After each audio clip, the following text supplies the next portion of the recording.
Hello students and my dear subscribers, welcome back to my channel. This is Prajwala BR. If you are new to my channel, please do subscribe my channel, hit the bell button to get a notification of upcoming videos.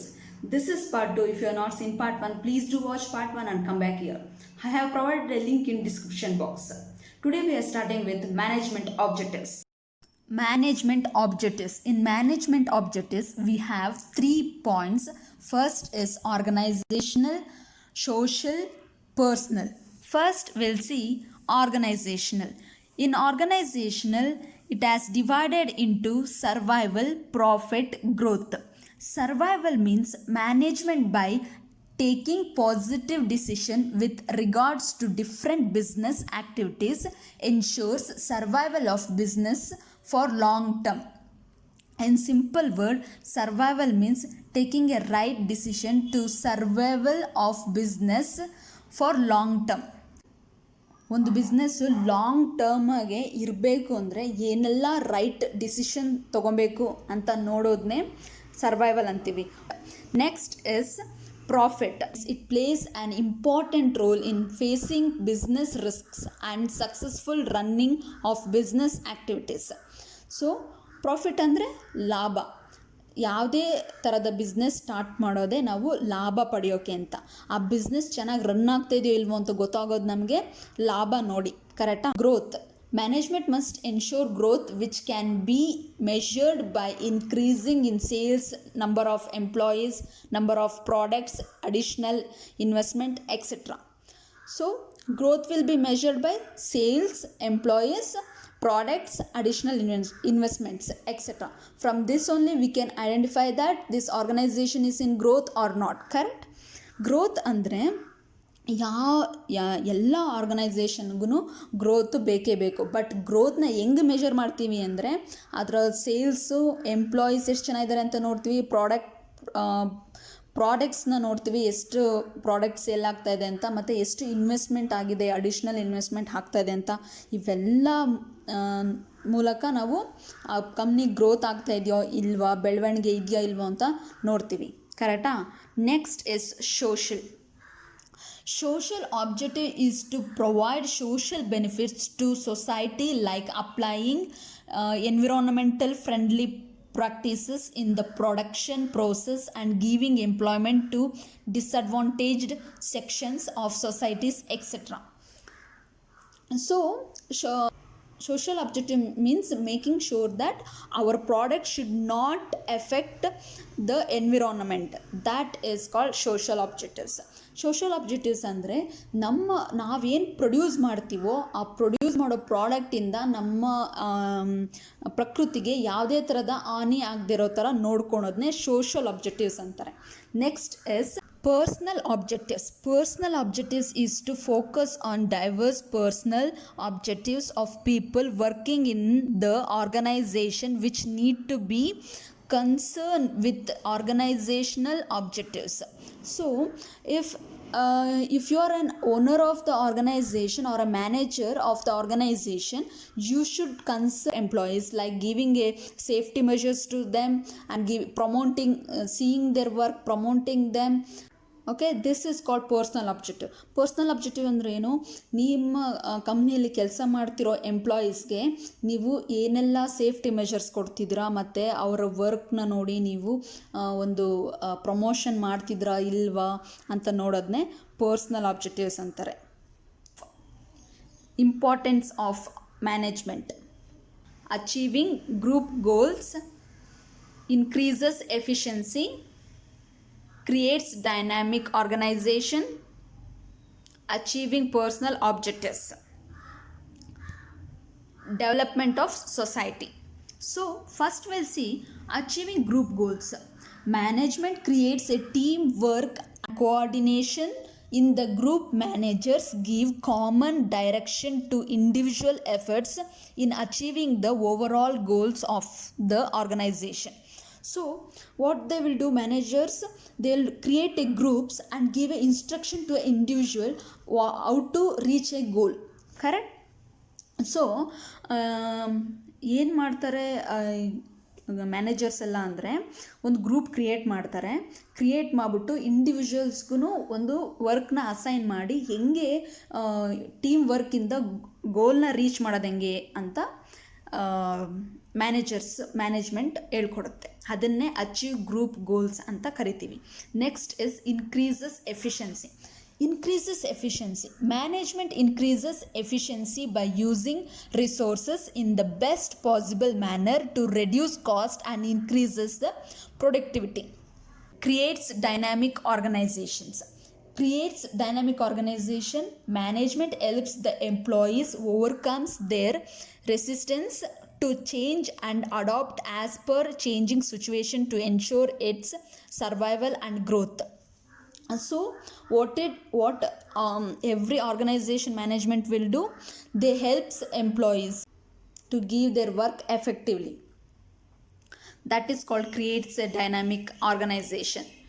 Creating dynamic organisation ಅಂದರೆ ಎಲ್ಲ organisation ನಾವು ಹೆಂಗೆ face ಮಾಡಬೇಕು ಮತ್ತು ಅದನ್ನು overcome ಮಾಡಿ ಹೆಂಗೆ growth ಮಾಡೋದು ಅಂತ ಹೇಳ್ಕೊಡೋದನ್ನೇ ಕ್ರಿಯೇಟಿವ್ ಡೈನಾಮಿಕ್ ಆರ್ಗನೈಸೇಷನ್ ಅಂತಾರೆ. Next is achieving personal objectives. Management helps the individual achieving their personal goals while working towards organizational objectives. So if I am joining your organization means I will be having some dreams like I should be promoted fastly, I should be earning more. This will be my dreams. So what manager will do, they will give some works to you and make you to help to reach your goals. That is called achieving personal objectives. So achieving personal objectives ಅಂದರೆ ನಿಮಗೆ ಒಂದು dream ಇಟ್ಕೊಂಡು ಅಥವಾ ನಾನೊಂದು dream ಇಟ್ಕೊಂಡು ನಿಮ್ಮ ಕಂಪ್ನಿಗೆ ಬಂದಿರ್ತೀನಿ. ಏನಂತ ಡ್ರೀಮ್ ಆಗಿರ್ಬೋದು, ನನಗೊಂದು ಪ್ರಮೋಷನ್ ಸಿಗಬೇಕು, ಸ್ಯಾಲ್ರಿ ಜಾಸ್ತಿ ಬರಬೇಕು ಅಂತ.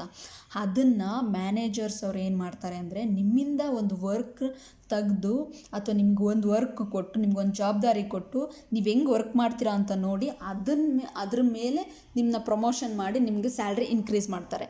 ಸೊ ನಿಮ್ಮ ಡ್ರೀಮು ಅಥವಾ ನಿಮ್ಮ ಗೋಲ್ನ ರೀಚ್ ಆಗೋ ಥರ ಮಾಡ್ತಾರೆ. ಅದನ್ನೇ ಅಚೀವಿಂಗ್ ಪರ್ಸ್ನಲ್ ಆಬ್ಜೆಕ್ಟಿವ್ಸ್ ಅಂತಾರೆ. Next is development of society. Management helps in development of society by producing good quality products, creating employment opportunity and adopting technologies. Development of society means providing a good quality of products, creating a employment opportunity, ಮತ್ತೆ then we are adopting a new technology. That all called development of society. Development of society ಅಂದರೆ ಏನು ಅಂದರೆ ನಾವು ಒಳ್ಳೆ quality ಪ್ರಾಡಕ್ಟ್ನ produce ಮಾಡೋದು ಮತ್ತು ಅನ್ಎಂಪ್ಲಾಯ್ಮೆಂಟ್ಸ್ ಇರೋರಿಗೆ ಅವ್ರಿಗೆ ಎಂಪ್ಲಾಯ್ಮೆಂಟ್ ಆಪರ್ಚುನಿಟಿ ಕೊಡೋದು ಮತ್ತು ನ್ಯೂ ಟೆಕ್ನಾಲಜಿನ ಅಡಾಪ್ಟ್ ಮಾಡ್ಕೊಳೋದನ್ನೇ ಡೆವಲಪ್ಮೆಂಟ್ ಆಫ್ ಸೊಸೈಟಿ ಅಂತಾರೆ. Next we are moving to the level of management. Level of management, we have 3 level, that is top level, middle level, low level. Correct? Top level what we'll see, consistency of chairperson, chief executive officer. Task is to integrate and to coordinate the various activities of business, framing policies, formulating organizational goals and strategies. This is the top level. Okay, top ಲೆವೆಲಲ್ಲಿ ಯಾರ್ಯಾರು chief executives officers ಇರ್ತಾರೆ, ಇವರೆಲ್ಲ top level ಇರ್ತಾರೆ. ಅವ್ರ ಕೆಲಸ ಏನು ಅಂದರೆ coordinating the various activities, ಎಲ್ಲ ಥರದ ಆ್ಯಕ್ಟಿವಿಟೀಸ್ನ ಕೋಆರ್ಡಿನೇಟ್ ಮಾಡೋದಿರುತ್ತೆ, ಮತ್ತು ಪಾಲಿಸೀಸ್ನ ನೋಡ್ಕೊಳೋದಿರುತ್ತೆ, ಆಮೇಲೆ ಟಾಸ್ಕ್ ತೊಗೊಂಡಿರ್ತಾರೆ, ಅದನ್ನು ಅಸೈನ್ ಮಾಡೋದಿರುತ್ತೆ. ಅದನ್ನೆಲ್ಲ ಯಾರು ನೋಡ್ಕೋತಾರೆ ಅಂದರೆ ಟಾಪ್ ಲೆವೆಲ್ ಅವರು ನೋಡ್ಕೋತಾರೆ.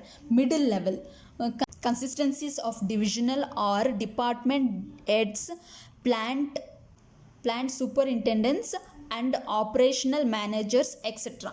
Main tasks are to interpret the policies of the top management to ensure the availability of resources, to implement policies, to coordinate all activities, ensures availability of necessaries personals and assigning duties and responsibilities to them.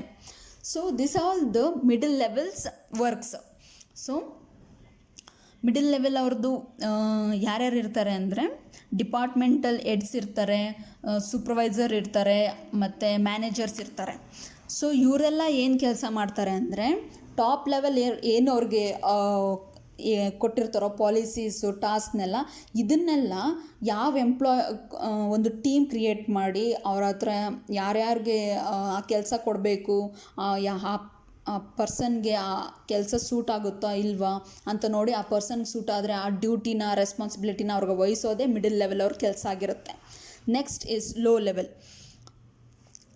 Low level consists of foremen and of supervisors. Main task is to ensure the actual implementation of the policies as per direction, bringing work before the management and maintaining the discipline among the workers. This will make that work done. That is called low level. Okay, or low level, or it is supervisory level. Okay, low ಲೆವೆಲಲ್ಲಿ ಅಥವಾ supervisor ಲೆವೆಲಲ್ಲಿ employees ಏನು ಮಾಡ್ತಾರೆ, ಕೊಟ್ಟಿರೋ ವರ್ಕ್ನ ಮುಗಿಸ್ಕೊಡೋದನ್ನ ಅವರು ಏನು policies works ಎಲ್ಲ top level middle level ಏನು ಕೊಟ್ಟಿರ್ತಾರೋ ಅದನ್ನು ಇಲ್ಲಿ ಇಂಪ್ಲಿಮೆಂಟ್ ಮಾಡಿಕೊಂಡು ಅವರು ಆರ್ಗನೈಸೇಷನ್ ಗೋಲ್ನ ರೀಚ್ ಮಾಡ್ತಾರೆ. ಅದೇ ಲೋ ಲೆವೆಲ್ ಕೆಲಸ ಆಗಿರುತ್ತೆ, ಸೂಪರ್ವೈಸರ್ ಲೆವೆಲ್ ಕೆಲಸ ಆಗಿರುತ್ತೆ. Okay, next we are moving to the functions of management. In functions of management, we have planning, organizing, staffing, directing. Last is controlling. So, as you all know, planning means thinking in advance what to do, when to do, and it bridges the gaps between where we are and where we want to reach. What business to start, when to start, and how we should reach our goal. That is called planning. Correct? Planning ಅಂದರೆ ನಮಗೆಲ್ಲರಿಗೂ ಗೊತ್ತಿರೋ ಅಂಥದ್ದೇ. First ಒಂದು organisation start ಆಗಿದೆ ಅಂದ ಕೂಡಲೇ ಯಾವ ಥರದ ಪ್ರಾಡಕ್ಟ್ನ ಪ್ರೊಡ್ಯೂಸ್ ಮಾಡಬೇಕು, ಹೆಂಗೆ ಪ್ರೊಡ್ಯೂಸ್ ಮಾಡಬೇಕು, ಮತ್ತು ನಾವು ಅಂದ್ಕೊಂಡಿರೋ ಟಾರ್ಗೆಟ್ನ ಹೆಂಗೆ ರೀಚ್ ಮಾಡೋದು ಅಂತ ಪ್ಲ್ಯಾನ್ ಮಾಡ್ಕೋತೀವಿ ಫಸ್ಟು. ಅದನ್ನೇ ಪ್ಲ್ಯಾನಿಂಗ್ ಅನ್ನೋದು. Next is organising.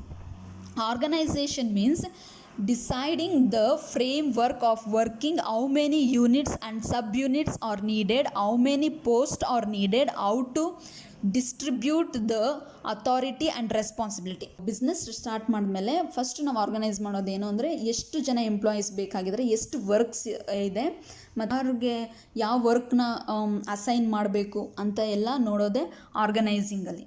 Next staffing. It refers to recruitment, selection, training, development and appointment of the employees. ಸ್ಟಾಫಿಂಗ್ ಅಂದರೆ ನಮಗೆಲ್ಲರಿಗೂ ಗೊತ್ತಿರೋ ಅಂಥದ್ದೇ. ಆರ್ಗನೈಸಿಂಗ್ ಆದಮೇಲೆ ಎಂಪ್ಲಾಯೀಸ್ನ ರೆಕ್ರೂಟ್ ಮಾಡ್ಕೋತೀವಿ, ಅವ್ರಿಗೆ ಟ್ರೈನಿಂಗ್ ಕೊಡ್ತೀವಿ, ಡೆವಲಪ್ಮೆಂಟ್ ಮಾಡ್ತೀವಿ. ಇದನ್ನೇ ಸ್ಟಾಫಿಂಗ್ ಅಂತಾರೆ. Next is directing.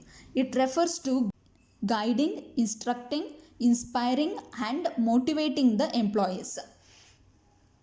ಡೈರೆಕ್ಟ್ ಮಾಡೋದು ಅಂದರೆ ಬಂದಿರೋ ಎಂಪ್ಲಾಯೀಸ್ಗೆ ಅವ್ರಿಗೆ ಗೈಡ್ಲೈನ್ ಕೊಡೋದು, ಇನ್ಸ್ಪೈರ್ ಮಾಡೋದು, ಮೋಟಿವೇಟ್ ಮಾಡೋದು, ಅವ್ರಿಗೊಂದು ಸ್ಫೂರ್ತಿ ತುಂಬೋದು ಕೆಲಸ ಮಾಡೋಕ್ಕೆ. ಅದನ್ನೇ ಡೈರೆಕ್ಟ್ ಅಥವಾ ಅವ್ರಿಗೆ ಕೆಲಸ ಮಾಡೋದನ್ನ ಹೆಂಗೆ ಕೆಲಸ ಮಾಡಬೇಕು ಅಂತ ಒಂದು ಗೈಡ್ಲೈನ್ ಕೊಡೋದನ್ನೇ ಡೈರೆಕ್ಟಿಂಗ್ ಅಂತಾರೆ. Next is controlling. Controlling are the main functions of management. Controlling is monitoring the organisational performance towards the attainment of the organizational goal. Thank you for watching my video. Take care, have a nice day, and don't forget to subscribe my channel.